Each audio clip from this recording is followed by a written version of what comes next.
Fela Anikulapo Kuti was born on October 15, 1938, in Abeokuta, a quiet town in western Nigeria. At that time, Nigeria was still under British colonial rule. Most ordinary people had little power. Many lived in poverty. The government made decisions that did not favor the masses. But inside one home in Abeokuta, a different kind of spirit was growing. Fela's father, Reverend Israel Ransom Kuti, was a school principal and a church minister. He believed deeply in education, discipline, and hard work. He wanted his children to grow into respected professionals. Fela's mother, Funmilayo Ransom Kuti, was a fearless woman. She was a teacher, a political activist, and a leader of women's movements.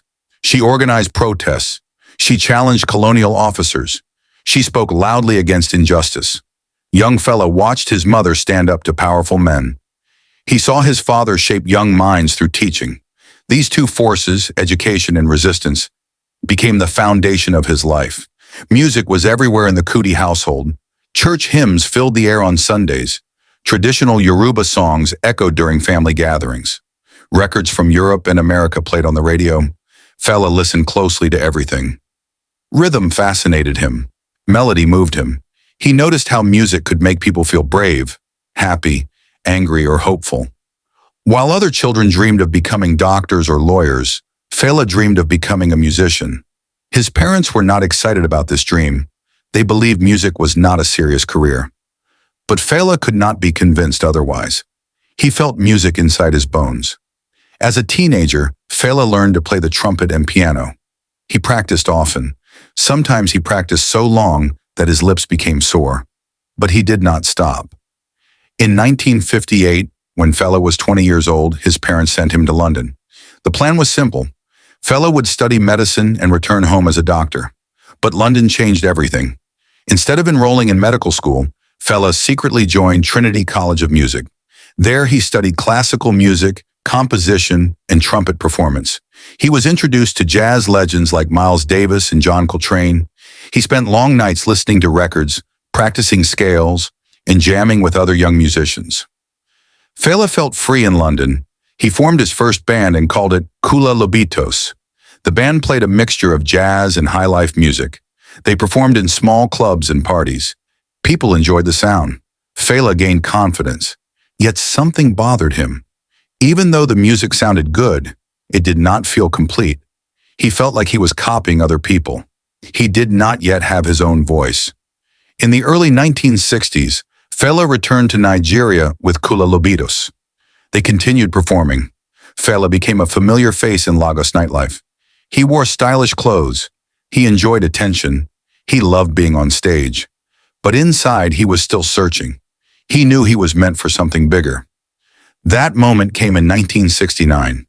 Fela and his band traveled to the United States for a tour. America was tense at the time. Black people were fighting openly against racism.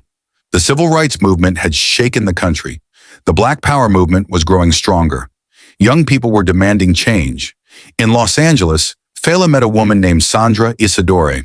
Sandra was a member of the Black Panther movement. She introduced Fela to books by revolutionary thinkers. She spoke to him about African history, slavery, colonialism, and how Black people across the world were connected by the same struggle. For the first time, Fela began to truly understand the roots of Africa's problems. He realized that colonialism did not simply disappear. It changed form. Foreign powers still controlled resources. African leaders copied the same systems of oppression. The poor remained poor. The rich became richer. Fela felt angry, but more than angry, he felt awakened. He understood that music could be more than entertainment. Music could teach. Music could expose. Music could inspire courage. Music could fight back. When Fela returned to Nigeria later that year, he was no longer just a band leader. He was a man with a mission. He began to dress differently. He spoke differently. He thought differently. The polite young musician from Abeokuta was disappearing. A bold, fearless voice was being born, and Nigeria was about to feel it. When Fela returned to Nigeria after his trip to America, he was no longer the same man. Something inside him had changed. Before, Fela only wanted to make good music. Now he wanted to make meaningful music. He began to look at Nigeria with new eyes. He saw soldiers on the streets. He saw politicians living in luxury. He saw ordinary people struggling to survive. He saw corruption everywhere, and it made his blood boil. Fela knew one thing clearly. He could not fight the system with guns, but he could fight with sound. He went back to his band and began experimenting. He mixed jazz with funk. He added highlife. He brought in heavy Yoruba drums. He slowed the rhythm. He stretched the songs. Some tracks became 10 minutes long. Some became 20 minutes. The music was hypnotic, repetitive, powerful. This new sound did not fit into any existing category, so Fela gave it a name: Afrobeat. Afrobeat was not soft. Afrobeat was not polite. Afrobeat was bold. Afrobeat was aggressive. Afrobeat demanded attention. But most importantly, Afrobeat carried messages. Fela stopped singing about love and parties. He started singing about suffering, about police brutality, about stolen money, about bad leaders, about injustice.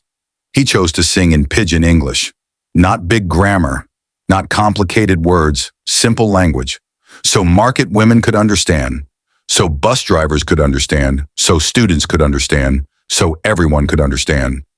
One of Fela's early Afrobeat songs was called Shakara. It criticized proud people who had nothing to be proud of.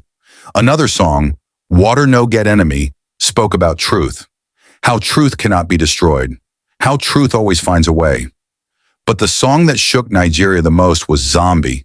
In Zombie, Fela mocked Nigerian soldiers. He said they did not think for themselves. He said they only followed orders like robots. The song became a massive hit. People played it everywhere, on the streets, in bars, in homes. The government was furious. They felt insulted. They felt exposed. They felt threatened. At the same time, Fela was building a physical home for his revolution. He opened a nightclub in Lagos. He called it the Africa Shrine. The shrine was not just a music venue. It was a gathering place, a classroom, a battlefield of ideas. Every night, Fela performed with his band. Before singing, he spoke to the crowd. He talked about history, politics, corruption, freedom. Sometimes he talked for 30 minutes. Then the music would start. People did not just dance, they listened, they learned, they felt awakened. Fela also created a communal compound. He called it Abeokuta Republic. He declared it independent from Nigeria. Inside Abeokuta lived musicians, dancers, and followers. They shared food. They shared money. They shared ideas. They lived outside normal society. No police rules. No government authority. Abeokuta became a symbol of freedom, a symbol of resistance, a symbol of fearlessness. To young Nigerians, Fela became a hero. To the government, Fela became a nightmare. The louder his music became, the more dangerous he appeared. And soon, the government decided they had had enough. The Nigerian government could no longer ignore Fela. His music was everywhere. His words were spreading. Young people were repeating his lyrics. People were beginning to question authority. And nothing scares a corrupt government more than people who start to think. Fela knew he was making enemies, but he did not care. In fact, he became even more aggressive. He released song after song attacking the system. He called politicians thieves. He called soldiers oppressors. He called Nigeria a zoo controlled by animals in power. Each new song felt like a slap to the face of the government, but the biggest slap came in 1977. The song was called Zombie. In Zombie, Fela compared Nigerian soldiers to mindless robots. He said they did not reason. They did not question. They only obeyed orders. The song became a national anthem. People laughed. People danced. But behind closed doors, military leaders were furious. They decided to send a message, a brutal message. One night in 1977, more than 1,000 soldiers stormed Abeokuta Republic. They came with guns, with clubs, with fire. They beat everyone in sight. Men, women, children. They beat Fela until his body was broken. They destroyed musical instruments. They burned buildings. They set Abeokuta on fire. Fela's elderly mother, Funmilayo, was thrown from a window. She suffered severe injuries. She would later die because of them. Abeokuta Republic was reduced to ashes. Everything Fela had built was destroyed in one night. The government expected Fela to be silenced. They expected fear. They expected surrender. They were wrong. Instead of hiding, Fela did something shocking. He placed his mother's coffin in front of the army barracks. A public accusation, a silent scream. He then released more protest songs. Even angrier, even sharper, even louder. Songs like Coffin for Head of State, Sorrow, Tears and Blood, No Agreement. These songs told the truth about what happened, about government violence, about innocent blood, about suffering. Fela became a symbol of resistance across Africa, but resistance came with a heavy price. Police arrested Fela constantly, sometimes for smoking marijuana, sometimes for fake charges, sometimes for no reason at all. He was beaten in cells, dragged through courts, locked up repeatedly. At one point, Fela said he had been arrested over 200 times, yet every time he was released, he returned to the stage. Stronger, bolder, more fearless. In 1984, Fela was jailed again. This time, he was sentenced to 20 months in prison. The charge was currency smuggling. Many believed it was completely false. Amnesty International declared Fela a prisoner of conscience, meaning he was jailed because of his beliefs, not because of real crime. Even in prison, Fela refused to bow. He sang, he wrote, he planned. When he was finally released, crowds welcomed him like a hero. The government had tried to break him. They failed, because Fela was not just a man anymore. He had become an idea, and ideas cannot be jailed. By the late 1970s and 1980s, Fela was one of the most famous people in Africa. Around the world, he was known as a musical genius. At home, he was known as a dangerous troublemaker. But who was Fela when the stage lights went off? Who was the man behind the legend? Fela lived completely outside society's expectations. He rejected Western religion. He rejected traditional marriage. He rejected polite behavior. He believed African people had been taught to feel ashamed of themselves. And he wanted to destroy that shame. In 1978, Fela shocked the world. He married 27 women in one day. All of them were dancers and singers in his band. Fela said marriage was a Western idea. He believed in African polygamy. He believed women should be free to leave if they wanted. Some people saw this as freedom. Others saw it as control. Many women later accused Fela of treating them badly. These controversies still follow his name today. Fela was not a perfect hero. He was complex. He was brilliant. He was stubborn. He was often cruel. He was often kind. He was human. Fela also believed strongly in African spirituality. He practiced traditional religion. He said African gods were demonized by colonialism.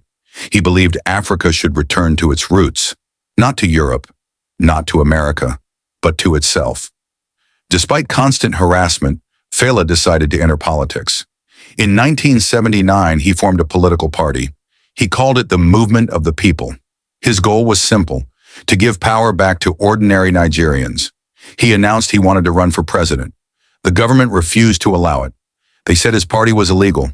They blocked him completely. Once again, the system closed its doors. But Fela did not stop speaking. His music became darker, more intense, more fearless. He released albums attacking capitalism, attacking religion, attacking dictatorship. By the mid-1980s, Fela's lifestyle began to take a toll. Years of beatings, years of drugs, years of stress. His body started showing signs of weakness, but his spirit remained strong. He continued performing, even when sick, even when tired, even when broke. To his fans, Fela was more than an entertainer. He was proof that one person could stand against an entire system. He was living resistance, a walking protest, a breathing revolution. But time waits for no one, and Fela's final chapter was approaching. By the early 1990s, Fela Anikulapo Kuti was no longer the unstoppable force he once was. Years of constant battles, years of arrests, years of beatings, years of hard living, all had taken a heavy toll on his body. He still performed, he still spoke, he still challenged power, but those close to him could see that he was growing weaker.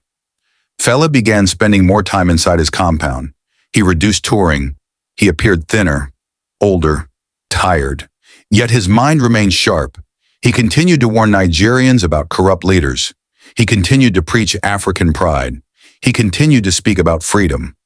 On August 2nd, 1997, Fela Anikulapo Kuti died in Lagos. He was 58 years old. His family announced that he died from complications related to AIDS. The news shocked the nation. For many people, it felt unreal. Fela had always seemed too loud to die, too stubborn to disappear. But death had come. What followed was one of the largest funerals in Nigerian history. More than 1 million people filled the streets of Lagos. Musicians, students, market women, activists, ordinary citizens. They came to honor a man who had spoken for them when no one else would. Fela was buried in his Abeokuta compound, the same place that had been burned, the same place that had been rebuilt, the same place that had stood as a symbol of resistance. But Fela's story did not end in the grave. In many ways, it was just beginning. His music continued to travel across borders, across oceans, across generations. Young people who were not even born when Fela was alive began discovering his songs.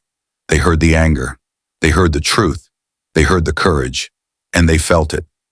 Fela's sons, Fela Kuti and Fela Kuti, became musicians like their father.